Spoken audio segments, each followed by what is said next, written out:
ಯಾವಾಗ ನೋಡಿದ್ರು ಹಳೆ ನೈಟಿ ಹಾಕೊಂಡು ಮಕ ಗಂಟು ಹಾಕೊಂಡು ಕೆಲಸ ಮಾಡ್ತಿರ್ತೀಯಲ್ಲ, ಒಳ್ಳೆ ಬಟ್ಟೆ ಹಾಕೊಳಕ್ಕಾಗಲ್ವ ನೀನು? A few moments later.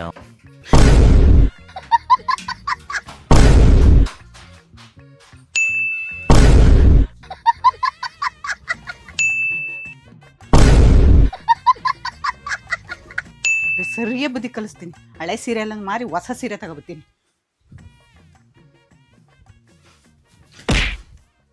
ನಾನು ನನ್ನ ಹಳೆ ಸೀರೆ ಎಲ್ಲ ತಗೊಂಡು ಬಂದಿದ್ದು ಮಲ್ಲೇಶ್ವರಂನಲ್ಲಿರೋ ಸದ್ಗುರು ಸಿಲ್ಕ್ ಸೆಂಟರ್ಗೆ. ಇಲ್ಲಿ ನಮ್ಮ ಹತ್ರ ಇರೋ ಹಳೆ Kanchipuram silk, Mysuru silk, Banaras silk ಇದ್ರೆ ಅದರಲ್ಲಿ ಕಾಪರ್ ಜರಿ ಮತ್ತೆ ಸಿಲ್ವರ್ ಜರಿನ ಚೆಕ್ ಮಾಡ್ತಾರೆ. ಅದ್ರಲ್ಲಿ ಏನಾದ್ರು ಕಾಪರ್ ಜರಿ ಇದ್ರೆ ಅದಕ್ಕೆ ವ್ಯಾಲ್ಯೂ ಇರಲ್ಲ. ಅದ್ರಲ್ಲಿ ಏನಾದ್ರು ಸಿಲ್ವರ್ ಜರಿ ಇದ್ರೆ ಸಿಲ್ವರ್ ನ ಎಕ್ಸ್ಟ್ರಾಕ್ಟ್ ಮಾಡ್ತಾರೆ. ಆಮೇಲೆ ಅದ್ರ ವ್ಯಾಲ್ಯೂ ಎಷ್ಟಿರುತ್ತೋ ಅಷ್ಟನ್ನ ನಮಗೆ ಕೊಡ್ತಾರೆ. ಇವ್ರ shop address first floor Shri Bhramaramba complex 8th cross Sampige ರಸ್ತೆ ಮಲ್ಲೇಶ್ವರಂ. ಇವ್ರ shop name Sadguru silk centre. ಇವ್ರ ಕಾಂಟ್ಯಾಕ್ಟ್ ಡೀಟೇಲ್ಸ್ನು ಕೂಡ ನಾನು ಇಲ್ಲೇ ಕೊಟ್ಟಿರ್ತೀನಿ.